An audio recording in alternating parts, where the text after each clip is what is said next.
ہمارے ذہنوں میں جو معیارات بیٹھے ہوئے ہیں وہ کیا ہے؟ کامیابی پیسے سے ہے، کامیابی جائیداد سے ہے، کامیابی کاروبار سے ہے، کامیابی شہرت سے ہے، کامیابی اقتدار سے ہے. یہ معیارات ہیں. جو جتنا دولت مند اتنا کامیاب، جو جتنا مشہور اتنا کامیاب، جو جتنا پاپولر اتنا کامیاب، جو حکومت پر پہنچ گیا کامیاب، جس نے بڑا کاروبار جما لیا کامیاب، جس نے بہت جائیداد بنا لی کامیاب. یہی ہے اصل میں ساری بس کی گانٹھ. جو تصور کامیابی کا ہوگا اسی کے مطابق آپ کی بھاگ دوڑ ہوگی، اسی کے لیے جد و جہد ہوگی، اسی کے لیے توانائیاں صرف ہوں گی، اسی کے لیے دن رات کی مشقت ہوگی. یہ ہے اصل شے جس کی یہاں نفی ہو رہی ہے. کامیابی دولت سے نہیں، کامیابی شہرت سے نہیں، کامیابی اقتدار اور طاقت اور حکومت سے نہیں، بلکہ کامیابی ہے ایمان سے، عمل صالح سے، تواصی بالحق سے، تواصی بالصبر سے.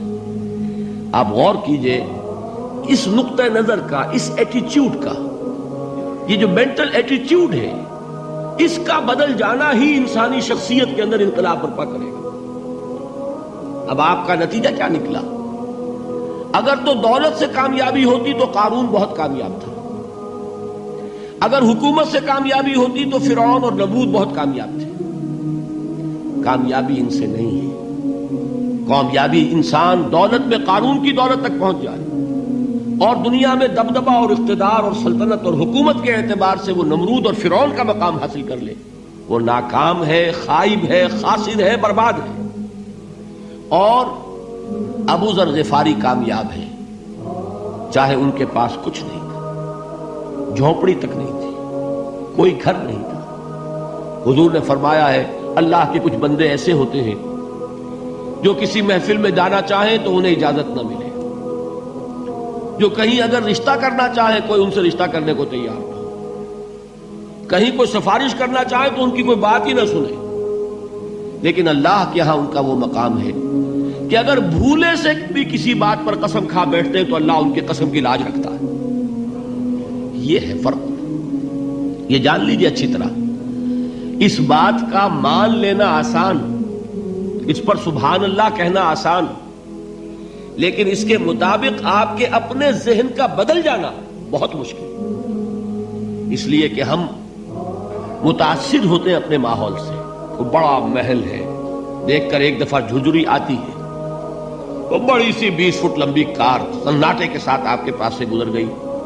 ایک دفعہ اعصاب کے اندر ارتعاش ہوتا ہے، محسوس ہوتا ہے بڑے یہ نصیبے والے لوگ ہیں، بڑے خوش نصیب، بڑے کامیاب.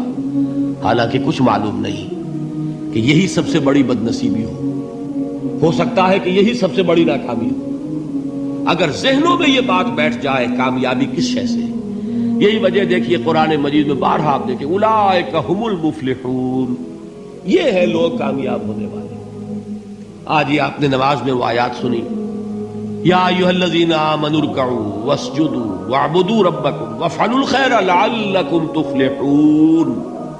اے ایمان والو، رکوع کرو، سجدہ کرو، اپنے رب کی پرستش اور بندگی کرو اور اچھے کام کرو تاکہ تم کامیاب ہو جاؤ. تو کامیابی کن چیزوں سے ہے؟ یہ ہے سب سے بڑا سبق. یہ ہمارے دل میں اگر بات بیٹھ جائے، ٹھک جائے، تو زندگی بدل جائے گی. صبح و شام بدل جائیں گے، نقشے بدل جائیں گے، بھاگ دوڑ کا رنگ بدل جائے گا، ویلیو سٹرکچر بدل جائے گا. آج وہ ایک چیز نہایت اہم نظر آ رہی ہے، کل نہایت غیر اہم نظر آئے گی. جیسے کہ حضور کی حدیث ہے مالی ولد دنیا، مجھے تمہاری اس دنیا سے کیا سروکار ہے.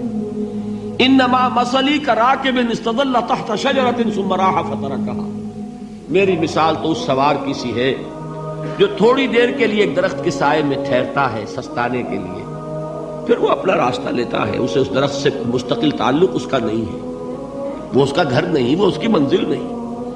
اسی طرح یہ دنیا میرا گھر نہیں ہے. اب دیکھیے ہم کہتے ہیں انا للہ و انا الیہ راجعون، ہم تو مسافر ہیں، ہم اللہ کے پاس سے آئے، اللہ کی طرف ہمیں لوٹ جانا ہے. کن فی الدنیا کانک غریب و عابر سبیل، حضور فرماتے ہیں دنیا میں ایسے رہو جیسے کہ تم اجنبی ہو یا راہ چلتے مسافر. لیکن یہ طرز عمل کب ہوگا؟ جبکہ یہ آیت ہمارے ذہنوں کے اندر بیٹھ گئی ہو، والعصر ان الانسان لفی خسر الا الذین آمنوا وعملوا الصالحات وتواصوا بالحق وتواصوا بالصبر۔ یہ ہے اصل بات جو میں نے عرض کیا تھا کہ میں بتاؤں گا صحابہ کیوں ایک دوسرے کو یاد دلاتے تھے۔ اس لیے کہ دیکھیے جیسے برف باری اگر ہو رہی ہو، آپ باہر نکلیں گے تو برف آپ کے کپڑوں پر جم جاتی ہے نا، تو آپ جھٹکتے ہیں کپڑوں کو تاکہ برف ہٹ جائے۔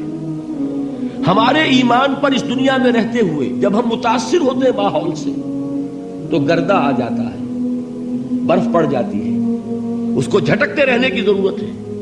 اور وہ جھٹکنے کی بہترین اور مؤثر ترین شکل یہی ہے کہ یاد رکھو کامیابی ان چیزوں سے نہیں ہے۔ چمک دمک جو ہے دنیا کی، یہ ساری چمک دمک جو تمہیں رجھا رہی ہے، جو تمہیں اپنے اندر گم کیے ہوئے، یہ لفظ گم پر اقبال کا وہ شعر یاد آ گیا کہ کافر کی یہ پہچان کے آفاق میں گم ہے، اور مومن کی یہ پہچان کے گم اس میں ہے آفاق۔